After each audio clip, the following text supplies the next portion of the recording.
Linux fans, Rob here, and I've got Rocco with me today, aka Big Daddy, who recently started a YouTube channel revolving around Linux. And we've kind of struck up some conversation and decided today it would be fun to have a chat about three different desktop environments in Linux. So, Rocco, if you'd like to say hello and maybe tell us how long you've been into Linux, man. Well, I first want to say thanks for having me on, Rob. What you do for the community is awesome. To be able to reach out to people, to put videos out in a way that you do with the content that you bring up is awesome. So I really appreciate that. My Um, pleasure, man. Thank you so much. And hey, I like what you're doing too. I appreciate it immensely. yeah, but you know what? There it was always a stigma in Linux that um, people aren't as friendly, people aren't as helpful, and you and your channel is kind of like changing that whole stigma around that, where you are able to reach out to people, you're able to comment on things, and like I said, I really appreciate what you're doing for Linux. Cool. Awesome. So Awesome. I've been running Linux probably for about, I don't know, I don't know how many years. It's been quite a few years. The last I switched over from Windows 7 when Windows 7 first came out. I switched over to Linux. So right around that time, and I've run multiple distros, and I'm settled on KDE Neon, and figured I'd start a video channel and talk about it because there's an absence of content out there for up to date Linux issues. So here I am.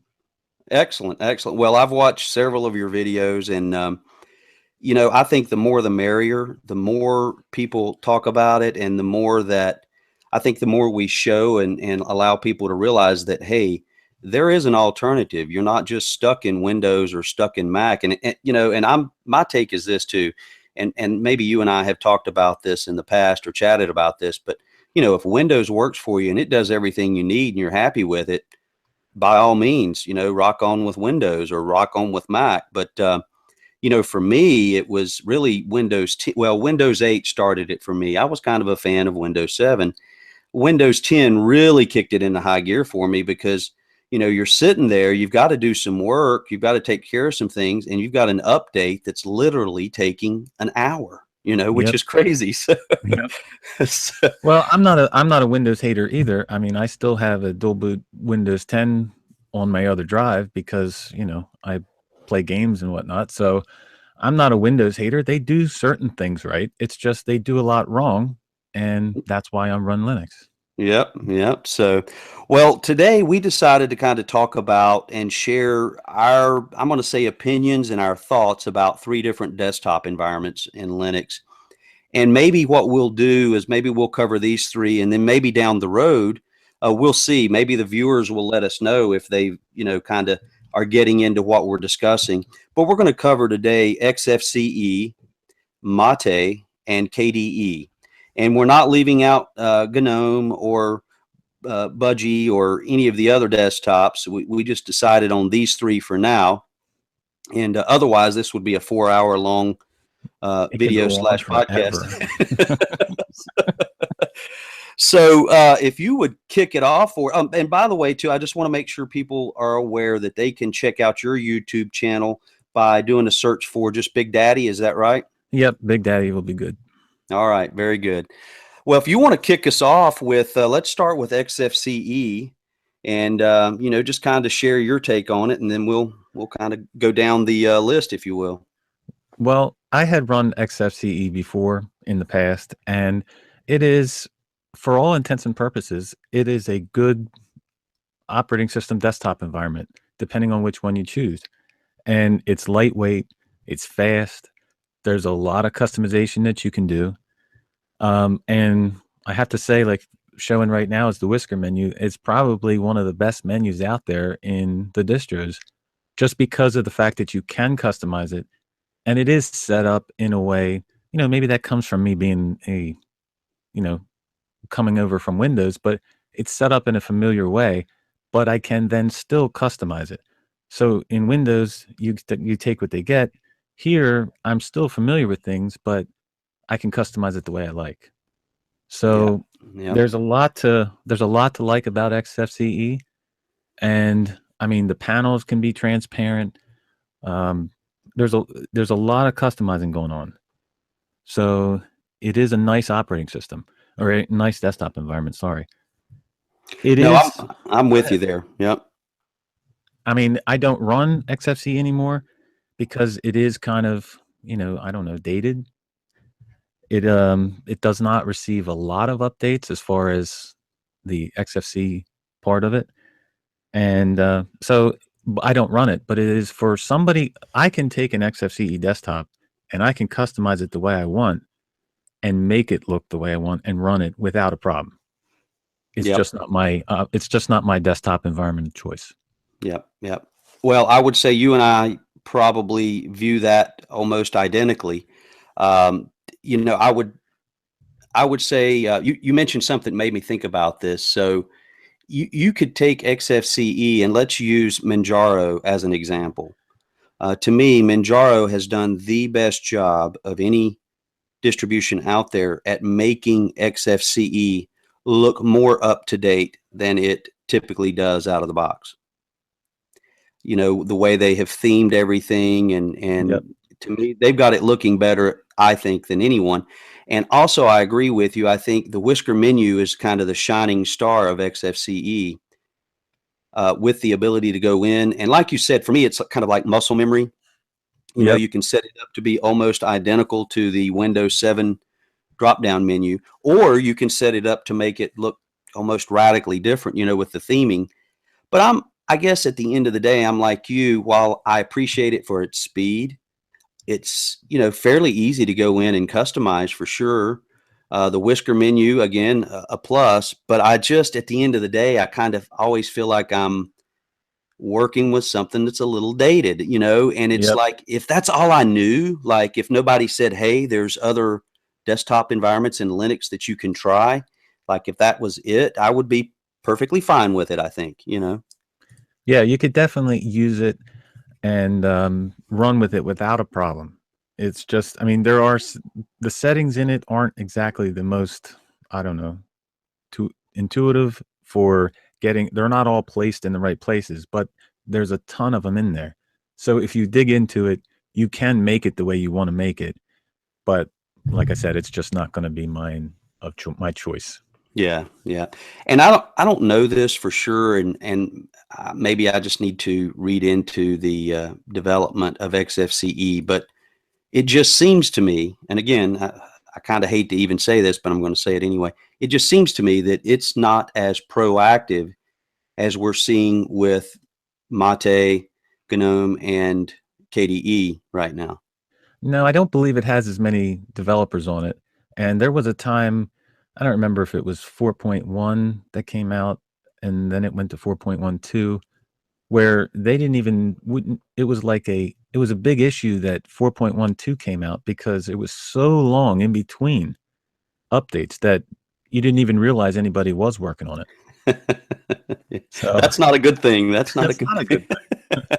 So, well, and I know that there are fans out there, Manjaro users who just go with the default XFCE, and then you've got, Ubuntu, and and I know it's a big fan base out there. I would love to see like major activity and major updates within XFCE, just because I think there's potential there to maintain that super light feel, but just kind of bring it up to date and tweak some things and give it a more, I guess you would say, modern look. I'd love to see that happen because I think it would be a great contender then if for myself personally anyway. Well, if you take notice, there's a lot of distributions out there that take part of XFCE and combine it with something with OpenBox or something else so that it actually works better. So, I mean, Yeah. I'm not busting on XFCE. It's a good desktop environment. It just needs to have a little uh, friendly help with it. That's right. So Little oversight. no hate mail, viewers, no hate mail. Right.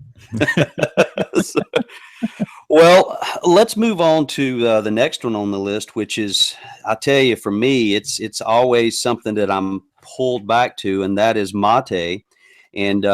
And Rocco, even though you laugh at me for the way I pronounce it, man, I'm gonna stick with Mate. Is that correct? All right. For video purposes, we'll do Mate. Okay, you got it. So, what are your thoughts there? I know you're probably like me. You've been a fan for a while, I think, of Mate. Well, I'll tell you what, you boot up into it after the first time and after the first install, and it just feels really good. I mean, it just feels so responsive, so quick. I mean, I hate to keep saying quick and fast because that's like a relative term, but it is. It just you can physically tell that it's faster than say XFCE.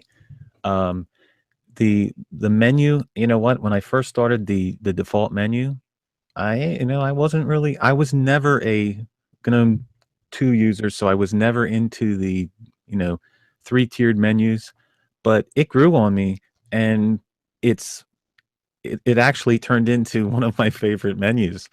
Um, I'm sorry, you're talking about applications, yes. places, and system. Yep.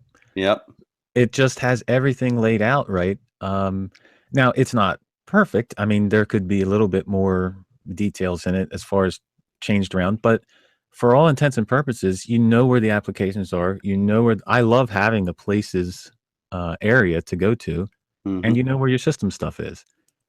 And you know, like I said, I installed it, and the software boutique. It was the first time that I installed an operating system that I didn't have to go to my PPA list and install 20 PPAs to get programs installed because the everything was in the software boutique with a one-click install, except for, I mean, with the exception of Simple Screen Recorder. That was the only one that I didn't have, and that's only recently that I started using the Simple Screen Recorder. So, I mean, that was just a okay. That's basically for new users, but that was great even for me. It Yep. was too simple. Yep. So, yeah, they've done a lot of work to make it feel updated, to add features to it, and to just make it an all-around contender for. I mean, I'll tell you what, it's contending with KDE as far as customizability.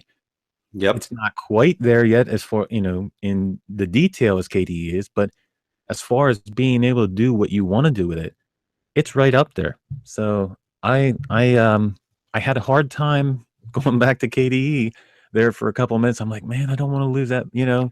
But yeah, I think it's an awesome desktop environment.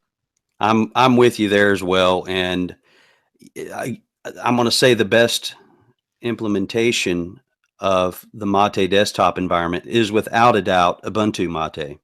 Yep. And you mentioned the software boutique, and then the ability with I'm drawing a blank here, Mate Tweak. Yes. So when I went into Mate Tweak for the first time, and started playing around and switched it over to Cupertino, and now you've got the combination of the three menu list and the plank at the bottom. I was like, I remember Yep. thinking to myself, this is it. I have arrived. Well, that's exactly the way I like my stuff set up. I use Plank at the bottom, and I have my menu at the top. And like I said, I got so used to that applications and places and system that it the Cupertino works awesome. And Yep. you know, one of the other things about the Mate is the theming, where within KDE you have to go to a few different places in order to change a theme all around on KDE. But in Mate, you change it one place, one click, click it. That's what I want, and it's there. That includes GTK apps. That's awesome. Oh yeah. Oh yeah. And I think you said something too earlier on Mate that I think it strikes the balance between powerful and maybe more modern looking with the ability to customize and everything, but balanced with speed. It's to me, it's just like that, almost that perfectly balanced desktop environment. I think it's faster in VirtualBox than XFCE is in regular.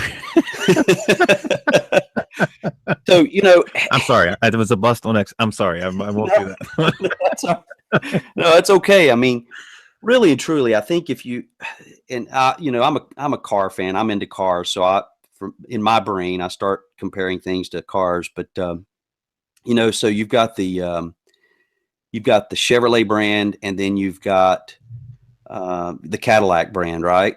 Right. And so you'll see, you know, the Chevy model, I'm going to say ABC that Chevy introduces, and it's like, okay, it's so. And then Cadillac comes out with this XR whatever, you know, that's based on the exact same platform, but Yep. is like a totally different vehicle because it's, you know, done by the Cadillac division. And I almost equate XFCE and Mate on those levels where, you know, it's a good base and it'll do everything you need it to do, but it's like the Mate just brings it over into the Cadillac division for me, you know? Yep. It does. It really So, does. well, that leads us up to KDE, which I think, again, we're probably both going to agree and have a lot of similar thoughts on KDE, but you've been running KDE for how long now? Um, well, I started on KD 3, something like that, and then it went to 4. Um, there was a lot of issues when it went to 4, and when Plasma came out, it was like, wow, this is where it's going to go. It's awesome. So I don't know the years I've been running KD, but it's been a long time. Yeah, yeah. I remember the first time that I looked at KDE, and I just don't recall. I think it was KDE 3. And I remember even back then thinking, God, this is just not a this is not the move I really wanted to make, I don't think. You know, I remember thinking, okay, this feels too bloated, too, you know, the icons were ugly and things. Even for back then, I thought. Even for back then, it was. Yes. Yes. And then, like you said, I may have touched base with it again at KDE 4 and just you know, you'd throw a widget up on the screen and the whole thing would crash on you. You know? Oh my gosh, there was so many errors when in those days there was so many errors, but you almost like if you ran KDE for a while, you just expected that. It was Yeah. just like the normal. Yeah. And that's what makes KDE Neon or Plasma in general awesome because you can install it and you don't have that same thing to it. It's stable, it doesn't crash every time you go into the settings. It's up to date. Yeah. Yeah. Well, all of the hard work for me, it boils down to this. I have found that I have stayed on KDE as a desktop. I'm not going to talk about the base of Linux. You know, it could be, you know, Neon, it could be Antergos, but I have found myself staying with KDE longer than any other desktop. And I think a large part of that, well, it's for me, it's a combination of things. Number one, it has been extremely stable. And I'm knocking on wood because I don't want to jinx it. You know, I don't want to jinx it. But the other thing, and I know what people think about KDE, it's heavy, it's slow, it's bloated. I am, you know, I am just going to say this. I check out the RAM usage at Cold Boot on lots of distros and desktop environments. And I can say honestly that it has come in lower than Mate on numerous occasions on numerous distros. And I don't know about you, but if you just go in and turn off a few of the effect settings, it feels blazing fast to me. Yep. Well, I'll tell you what. You boot up into it and the look of it is stunning, okay? But like you said, there's a stigma out there that this is a heavy distribution or a heavy desktop environment. But I think that comes from even back in KD4. It's just it's held that all this time because it's always been heavier than an XFCE. So it's held that stigma all this time. But if you really do give it an opportunity to install it, you'll see for yourself that it's no longer that issue. That issue has long been gone. And you know, it's somebody that is not actually testing it out that is actually going to say this is a heavy distribution and it wait. Now, I mean, you're not going to install it on a a Pentium 1 and say, oh man, this is blazing fast. But on normal hardware today, this is not a light distribution. It's a fast distribution. Fast Right. desktop I environment. think that, yeah, I think that's a good way to put it. You're right. Not light, but fast. And there's a couple other things I appreciate about it. Being someone who loves to customize and tweak things. And, I don't think sometimes that I can sit with one wallpaper for more than 24 hours. You know, so, Well, but that's one of my beefs with KDE because my variety wallpaper changer doesn't work with it. but you can cut. I tell people this. You can customize and tweak KDE at a level that I don't know of another desktop environment even coming close to. Well, let me back up. I would say the only one that really comes close to it would be Mate. Well, Mate comes close. I should say, when I said that, it's coming closer, and it is customizable to the point what you need it to do. But KDE is so deep. If you dive into the settings, there are so many settings that you can change that it is, by far the most customizable one out there. So, It's on the completely other end of the scale from Elementary OS. oh my gosh. Well, that's another whole video, elementary. That's right. That's right. Well, I'll tell you what else I appreciate about KDE, and you've bounced around, I think, from Linux distro to distro enough that you can answer this. To me, KDE is the most consistent implementation from distro to distro. So whether it's Debian-based distro with KDE or an Arch-based distro with KDE, it seems to me that when you load into KDE, with the exception of one or two things, which you and I have actually chatted about on various videos, but it seems to be more consistent in its presentation within the distribution than any of the other desktop environments. Well, it is. You have, well, like, for example, we'll go with Antergos. I installed Antergos, and if I didn't know I was installing an Arch system, I wouldn't even known I was installing an Arch system. They made it that way, and KDE helped with that along the way, where it's across the board the same, with the exception of one or two minor details that, who knows? Most people probably won't even see. It's just somebody that wants to go in and customize every little detail. They'll say, "Oh, where's that at?" Right. Like, for example, the application launchers. Antergos has two. I don't think they have the full screen. One of them they don't have, and Correct. so that's a minor difference between the environments and the distributions. But for the most part, if you booted into your KDE and I booted into Neon, you wouldn't even know the difference. That's right. That's right. And that reminds me, when you were talking about the difference in the application menu, you're right. It's the full screen, the one I say that looks. I never can remember what they call it. It's So the application dashboard. dashboard. Thank you. Thank you. That would have hit me at 3 o'clock this morning. I would have been 3 o'clock in the morning. Dashboard. I do that all the time. So the other thing too, and I believe it was Maui Linux, and you remarked on this. I remember you made a comment in the video. So Maui took part of their customization and combined it all into one section. Yes, what they did was they took the window, let's see here, they took the window decorations and the widget Yes. style and moved them out of the application style section and put them in the appearance theme section where it was all one. So you click appearance, you can change everything about the appearance, everything about the theme right in that one category, which is where it should be. Right. Right. And that may be one of the downsides to KDE, where the settings are not exactly all in the places where they might be the best for everybody to find. That was what I had made actually a note on that to me right now is the, I guess, main downfall for KDE is that you go into the settings section and it takes a while to really learn your way around. Even after, I've been on it for several weeks now and using it off and on with various distros, and I still get lost, Yep.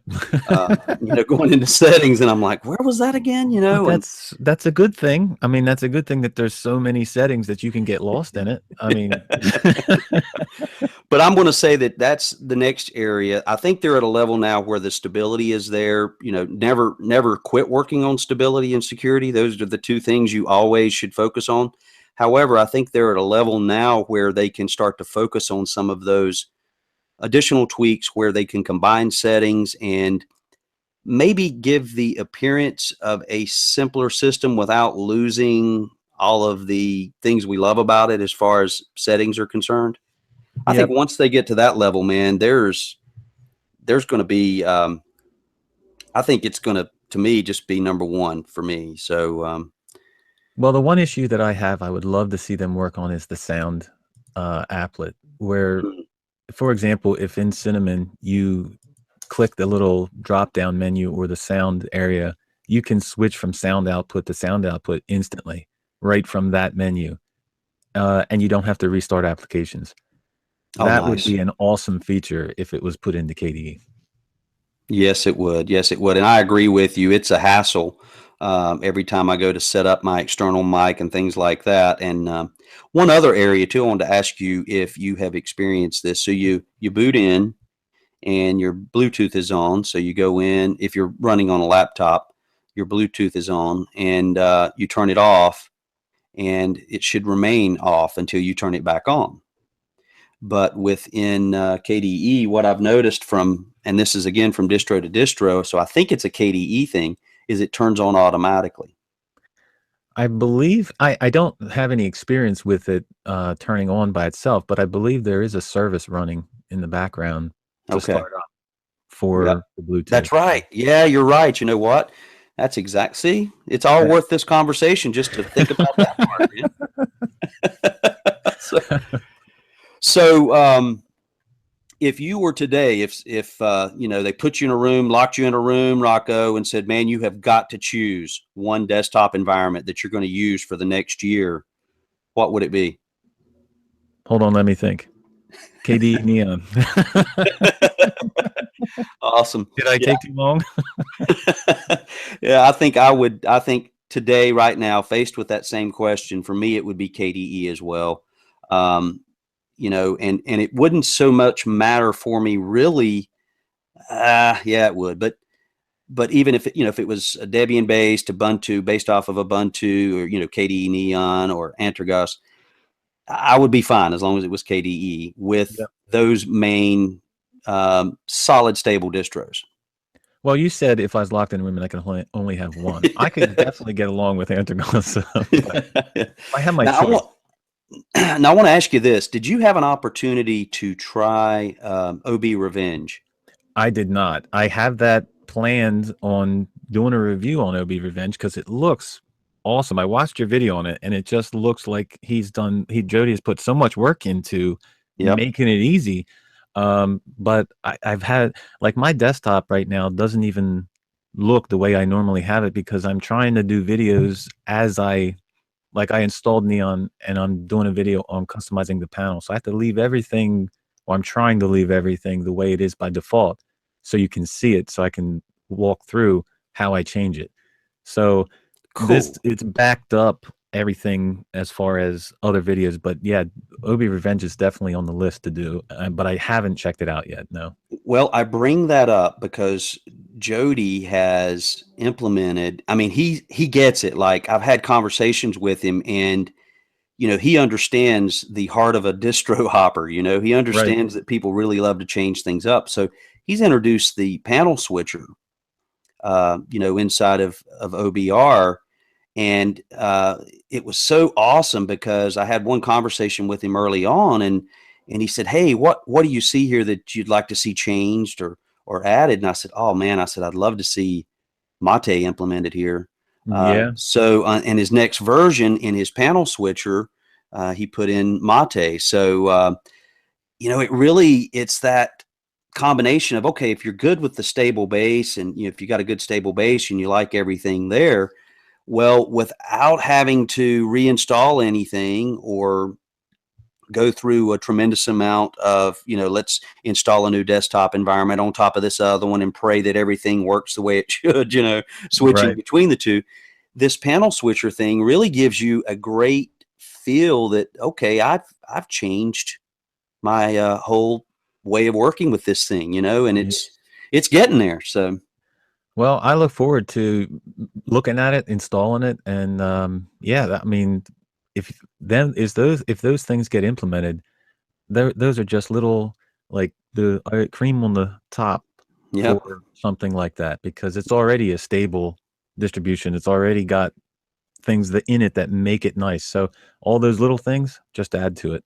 As we say in the South here, that's the gravy on the biscuit. That's right. Well, man, this is awesome. I have enjoyed this. I appreciate you doing this. And, I hope, and we'll get feedback on this, I'm sure. If, the Linux fans at Linux Quest like this and on your channel, they like this, then maybe we should look at, GNOME and Budgie and a few others and maybe do this again. What do you think? I would love to do that, man. I if there's one thing that I like talking about, it's Linux. So I would love Awesome. to do that. Awesome. Well, thanks a lot for everything, and we will catch you later. All right, man. Later. All right. Bye-bye.